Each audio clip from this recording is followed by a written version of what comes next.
বনি ইসরাইলের মধ্যে একজন ব্যক্তি ছিলেন, এত বড় একজন আলেম ছিলেন, এত বড় একজন বুজুর্গ ছিলেন। তিনি যখন আল্লাহ রাব্বুল আলামিনের কাছে কোনো দোয়া করতেন, সাথে সাথে আল্লাহ রাব্বুল আলামিন তার দোয়াকে কবুল করে নিতেন।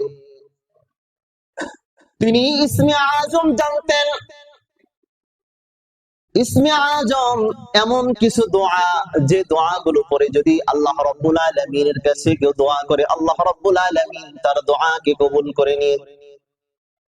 বনি ইসরাইলের মাঝে ওই ব্যক্তি ছিলেন, তার নাম হলো বালআম ইবনে বাউর। কি নাম? বালআম ইবনে বাউর। তিনি আল্লাহ রাব্বুল আলামিনের এত প্রিয় ছিলেন, আল্লাহ রাব্বুল আলামিনের এত মুহিব্বিন বান্দা ছিলেন।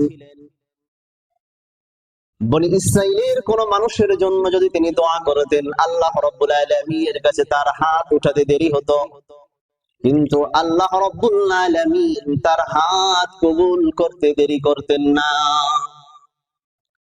আল্লাহ রাব্বুল আলামিনের কাছে তিনি এত মুহাব্বত ওয়ালা বান্দা ছিলেন, আল্লাহ রাব্বুল আলামিন তাকে এত মুহাব্বত করতেন, এত ভালোবাসতেন। তিনি যখন তার জবান দিয়ে যে দোয়া করতেন, আল্লাহ রাব্বুল আলামিন আরশে আজিম তার দোয়াটা পৌঁছে যেত। জোরে বলেন সুবহানাল্লাহ। এই আল্লাহর বান্দা, আল্লাহ রাব্বুল আলামিন তাকে এত নিয়ামত দান করেছিলেন, কিন্তু সে এত বড় একটা জঘন্য কাজ করেছে, যে জঘন্য কাজ করতে গিয়ে দুনিয়ার ভিতরে আগে সব থেকে বড় ভালো উত্তম ব্যক্তি ছিল, কিন্তু দুনিয়ার ভিতরে সে এখন নিকৃষ্ট ব্যক্তিতে পরিণত হয়েছে। সেটা সে কিভাবে হয়েছে? পয়গম্বর মুসা কালিমুল্লাহ বনি ইসরাইলদেরকে নিয়ে জেরুজালেমে তিনি যাচ্ছেন আমালিকা জাতির বিরুদ্ধে যুদ্ধ করার জন্য। যখন তিনি যুদ্ধ করার জন্য যাবেন, আমালিকা জাতি তারা জানে পয়গম্বর মুসাকে কোনোভাবেই পরাজিত করা যাবে না, কারণ ফেরাউন মুসাকে পরাজিত করতে চেয়েছিল। মুসা পরাজিত হয় নাই, পরাজিত হয়েছে ফেরাউন। কথা বলেন ঠিক কিনা? সত্যকে কি কখনোই পরাজিত করা যায়? আল্লাহ রাব্বুল আলামিন সত্যকে পৃথিবীর মাঝে উজ্জীবিত রাখবেন, সত্যকে উঁচু রাখবেন, এটাই স্বাভাবিক। আমালিকা জাতি তারা বুঝতে পারলো যুদ্ধ করে মুসা কালিমুল্লাহর সাথে বিজয় অর্জন করা যাবে না, যুদ্ধ করে কোনোভাবেই মুসার সাথে পেরে ওঠা যাবে না। তাহলে কি করা যায়?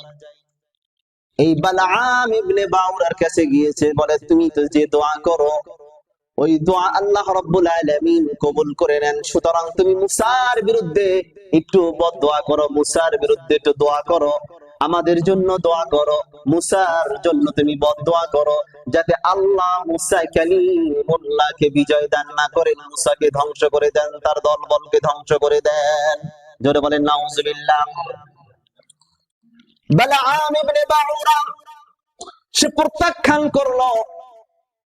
এবার কাফেররা গিয়ে তার স্ত্রীকে বুঝালো, শোনো, তোমার জন্য অনেকগুলো উপঢৌকন এনেছি, তোমার জন্য অনেকগুলো উপহার এনেছি, অর্থ করে এনেছি। যখন সে অর্থ করে দেখলো, দুনিয়ার দিকে তার দিলটা ঝুঁকে পড়লো।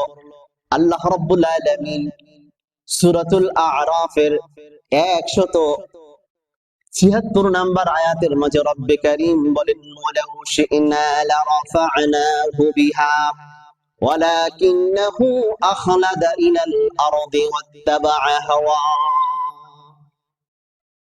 আর যদি আমি চাইতাম তাকে উত্তম মর্যাদা অবশ্যই আমি দিতাম, কিন্তু আমি তাকে উত্তম মর্যাদা আমি দিয়েছিলাম, তাকে আমি হিদায়াত দান করেছিলাম। ওয়ালাকিন্নাহু আখলাদা ইলাল আরদি, কিন্তু সে দুনিয়ার অর্থ সম্পদের দিকে সে ঝুঁকে পড়লো। ওয়াত্তাবা'a হাওয়া, আর সে প্রবৃত্তির তাড়নাকে সে অনুকরণ করলো।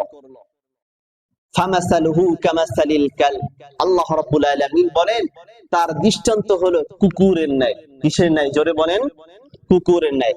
ইন তাহমিল আলাইহি ইয়ালহাস আও তাতরুকহু ইয়ালহাস, যদি তুমি কুকুরের উপরে কোনো দামি জিনিস, স্বর্ণের বস্তু যদি তার উপরে দাও, তাহলে সে যেমন জিহ্বাটা বের করে দিবে, অথবা সে সেটাকে ছেড়ে দিয়ে তা হাঁপাতে থাকবে। আর যদি তুমি তার উপরে নগণ্য জিনিস দাও তাহলেও সে জিহ্বা বের করে দিবে, সে হাঁপাতে থাকবে। সুতরাং কোনটা দামি জিনিস আর কোনটা মূল্যহীন জিনিস এটার ভিতরে কোনো সে পার্থক্য করতে পারে না। এটা হলো কুকুরের অবস্থা। এই জন্য আল্লাহ রাব্বুল আলামিন এখানে বললেন যে তাকে আমি হিদায়াত দিয়েছিলাম, দুনিয়ার ভিতরে উত্তম মানুষ হিসাবে তাকে আমি কবুল করেছিলাম, কিন্তু সে কুকুরের মতো সে দামি জিনিসটাকে সে মূল্যায়ন করতে পারলো না। সে অর্থ সম্পদের লোভে সে পড়ে গেল। যখন সে অর্থ সম্পদের লোভে পড়ে গেছে, এতগুলো সম্পদ আমি অর্জন করতে পারবো, দুনিয়ার জীবনটা, বাকি জীবনটা আমি সুখ শান্তি আমি আনন্দে উপভোগ করতে পারবো। এবার সে কাফিরদের কথায় সে রাজি হয়ে গেল।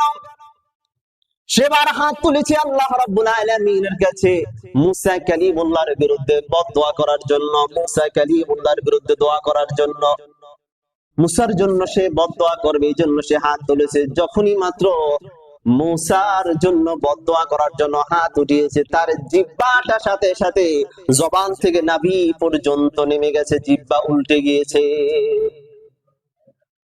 যখন তার জিহ্বাটা উল্টে গিয়েছে, সে মুসার জন্য কি বদদোয়া করবে?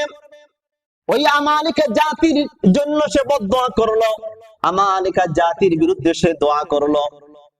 এবার সে বলল না না, এভাবে হবে না, এভাবে মুসাকে পরাজিত করা যাবে না, মুসার জন্য বদদোয়া করা যাবে না।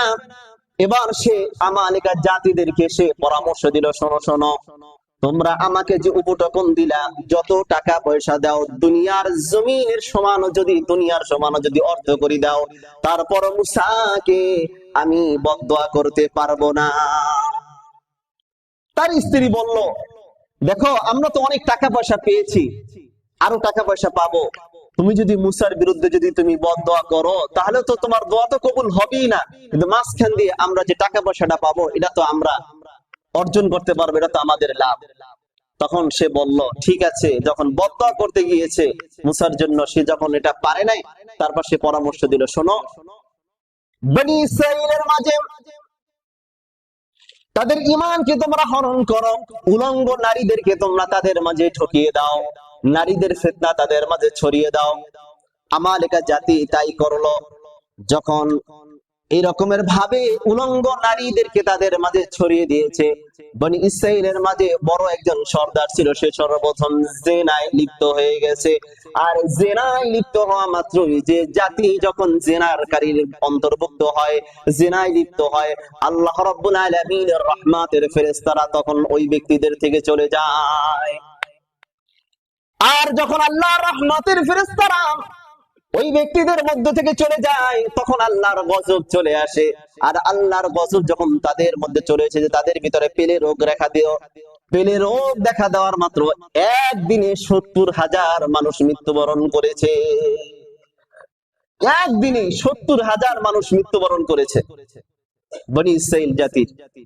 মুসা নবীর উম্মত এই গুনায় যখন আক্রান্ত হয়েছে, এরপরে আল্লাহ রাব্বুল আলামিনের কাছে বাকিরা তওবা করলো। যে ব্যক্তি জিনা করলো তাকে রাস্তায় এনে মানুষের সামনে তাকে এরকমের ভাবে বেত্রাঘাত করে তাকে মেরে ঝুলিয়ে রাখা হয়েছে, যে যারা জিনা করবে তাদের শাস্তি এমনই হওয়া উচিত। তা আল্লাহ রাব্বুল আলামিন এই ব্যক্তির ব্যাপারে রব্বে কারীম বলেন যে সে হেদায়েতের পরিবর্তে সে গুমরাহিকে সে গ্রহণ করেছে। আল্লাহ রাব্বুল আলামিন বলেন, যালিকা মাসালুল কওমিল্লাযীনা কাযযাবু বিআয়াতিনা ফাকসুসিল কসাসা লাআল্লাহুম ইয়াতাফাক্কারুন। যে এটা হলো ওই সমস্ত সম্প্রদায়ের দৃষ্টান্ত যারা আমার আয়াতসমূহকে মিথ্যা প্রতিপন্ন করে। সুতরাং ওই সমস্ত ব্যক্তিদের ঘটনাগুলো, কিচ্ছাগুলো তুমি বর্ণনা করো, লাআল্লাহুম ইয়াতাফাক্কারুন, যাতে তারা চিন্তা ফিকির করতে পারে, যাতে তারা চিন্তা করতে পারে।